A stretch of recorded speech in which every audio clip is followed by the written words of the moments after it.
Hello बच्चों, चलिए प्रश्न को पढ़ते हैं और समझते हैं। मान लीजिए कि ताश की एक गड्डी से यादृच्छा दो पत्ते निकाले जाते हैं।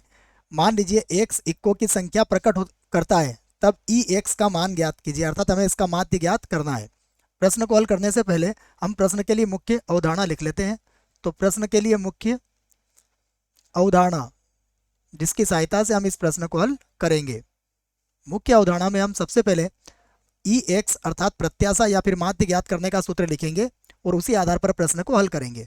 तो सबसे पहले देखिए, हमें पता होना चाहिए कि ई एक्स, जिसे प्रत्याशा या फिर माध्य कहेंगे हम, और इसका जो सूत्र होता है वो होता है प्रायिकता बंटन में आई बराबर 1 से n तक एक्स आई पी आई। ये प्रत्याशा होती है, आप इस सूत्र को याद रखें। अब देखिए, हमसे प्रश्न में क्या कहा गया है, इक्को की संख्या को प्रकट करता है एक्स, तो हमें पता है। और पत्ते कितने निकाल रहे हैं हम, इसमें से दो पत्ते निकाल रहे हैं। तो यदि यदि कैपिटल एक्स इक्को की की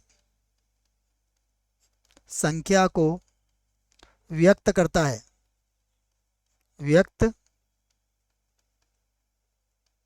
करता है, तब तब एक्स के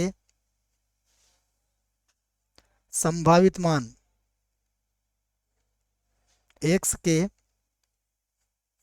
संभावित मान देखिए क्या हो सकते हैं। हम दो पत्ते निकाल रहे हैं, या तो दोनों ही पत्ते इक्के नहीं होंगे, या फिर एक पत्ता इक्का निकलेगा, या फिर दोनों ही पत्ते इक्के निकल जाएंगे। तो एक्स के संभावित मान हमें क्या मिलेंगे, 0, 1 और 2 मिलेंगे।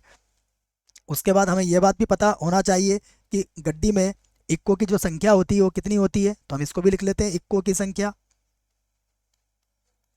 इक्को की संख्या इक्को की संख्या कितनी होती है, 4 होती है। इस बात को भी आप याद रखें। अब हम एक्स बराबर 0 के लिए, 1 के लिए और 2 के लिए इसका प्रायिकता बंटन या फिर प्रायिकताएं निकालते हैं। तो सबसे पहले हम एक्स बराबर 0 के लिए इसकी प्रायिकता निकालेंगे। एक्स बराबर 0 से हमारा तात्पर्य क्या है कि दोनों ही बार हमें इक्के नहीं मिले। तो समझिएगा आप, पहली बार में इक्का नहीं मिलने की प्रायिकता कितनी होगी, ये होगी 48/52। उसके बाद दूसरी बार में भी यदि इक्का नहीं मिलता है तो प्रायिकता क्या होगी, 47/51। एक पत्ता और कम हो जाएगा उसमें से, दोनों को गुणा कर लेते हैं हम। तो ये हो जाएगा हल करने पर 188, और बटे में आ जाएगा 221। ठीक है, इसको 13 के बाड़े से मैं काट देता हूँ। तो 13 के बाड़े से, यदि 13 के बाड़े से क्या बच्चों, इसको 4 के बाड़े से काट देता हूँ, मैं काट के बता भी देता हूँ आपको। देखो 4 के बाड़े से काटेंगे इसको तो कितना होगा, ये 12, और 4 के बाड़े से ये कितनी बार कटेगा, 13 बार। उसके बाद आप इसको हल कर सकते हैं। देखो तो ये 188/221 आपका आ जाएगा। और इसको 3 के बाड़े से काट लेते हैं, ये 4 बार कट जाएगा और ये कट जाएगा 17 बार, है ना। 4 से गुणा कर लीजिए इसको, तो 188/221 आपका आ जाएगा। अब हम एक्स बराबर 1 के लिए इसकी प्रायिकता निकालते हैं। एक्स बराबर 1 के लिए, एक्स बराबर 1 को समझिएगा आप। एक्स बराबर 1 का अर्थ ये हुआ कि इक्का होगा एक बार और एक बार इक्का नहीं होगा। इसका अर्थ ये हुआ कि हम इसको इस प्रकार समझेंगे कि मान लीजिए पहली बार इक्का नहीं, पहली बार इक्का नहीं होने की प्रायिकता कितनी होगी, 48/52। और यदि इक्का, अगली बार इक्का मिला हमें, तो यहाँ पर क्या आ जाएगा, 4/51। दूसरी स्थिति क्या बन सकती है कि पहली बार हमें इक्का मिल जाए और उसके बाद 4/52 प्रायिकता हो जाएगी। और अगर दूसरी बार इक्का नहीं मिला तो ये 48/51 हो जाएगी। इसको मैं यहाँ पर लिख के भी बता देता हूँ आपको कि ये हम क्या बोलना चाह रहे हैं। ये हम बोलना चाह रहे हैं कि पहली बार में इक्का नहीं, इक्का, एक बार लिख देता हूँ बच्चों में इसको, वैसे आप समझ गए होंगे लेकिन फिर भी मैं इसको लिख देता हूँ। हम बात कर रहे हैं कि सबसे पहले देखो, इक्का नहीं, और उसके बाद इक्का। तो पहली बार में तो इक्का नहीं है, दूसरी बार में इक्का है, और प्लस यहाँ पर किसकी प्रायिकता निकाल रहे हैं हम, सबसे पहले इक्का, और उसके बाद दूसरी बार में इक्का नहीं, इक्का नहीं। इसको समझिएगा आप। तो दोनों को मैंने जोड़ के बता दिया है। इक्के को मैं एक बार और लिख लेता हूँ। अब आपके समझ में आ जाना चाहिए कि हम क्या बात कर रहे हैं यहाँ पर। ये बात करी है मैंने इक्का नहीं, और एक बार इक्का नहीं। देखो पहली बार में इक्का नहीं तो ये प्रायिक था, पहली बार में इक्का तो ये प्रायिक था। दोनों को हम अब आराम से जोड़ सकते हैं। जब आप इसको जोड़ोगे तो ये आ जाएगा 32 और इसके भी बटे में आ जाएगा 221, 221 हो जाएगा ये। अगला और हल कर देते हैं। अब हम बात करेंगे x बराबर 2 के लिए।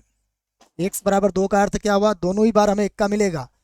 इसका मतलब हुआ पहली बार में इक्का मिलने की प्रायिकता 4/52, उसके बाद प्रायिकता 3/51। अब आप इसे हल कर लीजिए, सारा कट जाएगा तो 1/221 आ जाएगा यहाँ पर। अब हम यहाँ पर इसकी प्रत्याशा ज्ञात कर लेते हैं। प्रत्याशा का सूत्र क्या होगा, ई एक्स बराबर क्या लिखवाया आपको, समेसन आई बराबर 1 से n तक एक्स आई और पी आई। तो अब देखिए सबसे पहले हम 0 को गुणा करेंगे किससे, 188/221 से, प्लस फिर 1 को गुणा करेंगे किससे, 32/221 से, और प्लस उसके बाद 2 से गुणा करेंगे 1/221 को। तो ये तो 0 हो जाएगा, तो यहाँ 32 और 2 हो जाएगा 34। तो मैं इसको यहाँ से लिख लेता हूँ बराबर, ये हो जाएगा 34 और बटे में आ जाएगा 221, 221। अब हम इसको 17 के पहाड़े से काट सकते हैं। तो 17 के पहाड़े से ये तो 2 बार कट जाएगा और ये 17 के पहाड़े से 13 बार कट जाएगा। तो ये हमारे पास 2/13 आ चुका है। अब हम विकल्प देख लेते हैं कौन सा विकल्प हमारे लिए सही होगा। उसके पहले बच्चों में इस 3 को एक बार और लिख देता हूँ, ये 3 थोड़ा अच्छा नहीं दिख रहा है। उसके बाद फिर हम विकल्प की तरफ चलते हैं। ये 34 था, ठीक है ना, 32 और 2 34 था। तो 2/13 हमारा आ चुका है। अब विकल्प देखते हैं कौन सा विकल्प सही होगा। तो विकल्प डी हमारे पास है 2/13। तो इस प्रश्न के लिए सही विकल्प क्या होगा, विकल्प डी। इसका अर्थ सी, बी और ए विकल्प हमारा गलत है। आशा करता हूँ बच्चों आपको इस प्रश्न का उत्तर समझ में आया होगा। धन्यवाद।